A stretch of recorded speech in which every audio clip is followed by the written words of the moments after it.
Ada Ibnu Rushd. Ibnu Rushd itu di pagi hari dia seorang dokter spesialis bedah. Ya, Kitab Tib itu 20 jilid itu ensiklopedia kedokteran.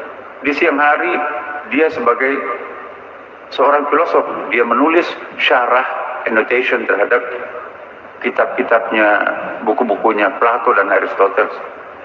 Dia juga mengkritik gurunya tidak langsung. Al-Ghazali menulis Tahafutul Falasifah, kerancuan para filosof. Dia membantah gurunya dengan tulisan bukunya yang sangat bagus, Tahafutul Tahafut, kerancuan pengkritik filsafat.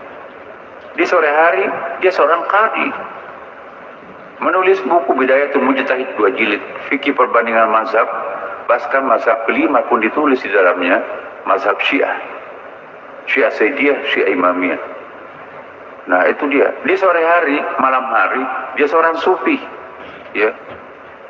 Jadi dia tulis Kitabul Hikmah, Mabena Hikmah Syariah. Di situ tuh kalau kita baca buku tasawufnya, dia bukan seorang filosof, dia bukan seorang dokter. 5 disiplin ilmu lebih 1000 tahun yang lampau, namanya Ibnu Rushd itu. Nah ini mungkin perlu kita pahami bagaimana cara belajarnya mereka. Nggak ada komputernya, nggak ada jaringannya, nggak ada